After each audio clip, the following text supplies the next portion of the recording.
ప్రభుత్వ ఉద్యోగికి జైలు శిక్ష విధించారు. కర్నూలు జిల్లా additional judicial magistrate of first class for prohibition and excise కోర్టులో ప్రభుత్వ ఉద్యోగికి సీసీ నంబర్ 398/2021 ₹1,00,000 చెక్ బౌన్స్ కేసులో ముద్దాయి అయిన ఆర్ సంజీవ్ కుమార్ కు జస్టిస్ సరోజనమ్మ 15వ తేదీన 6 నెలల జైలు శిక్ష మరియు ₹2,000 జరిమానా విధించారు.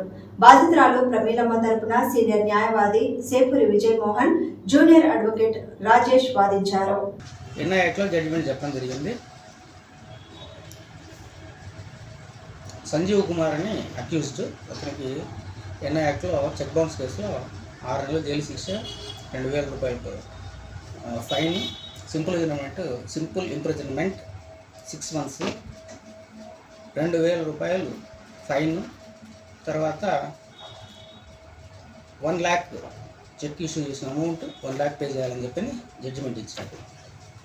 ప్రమీల అనే కంప్లైనెంట్ రెవెన్యూ కాలనీలో ఉంటాడు. కలెక్టరేట్లో రెవెన్యూ డిపార్ట్మెంట్లో పనిచేస్తాడు. Government employee.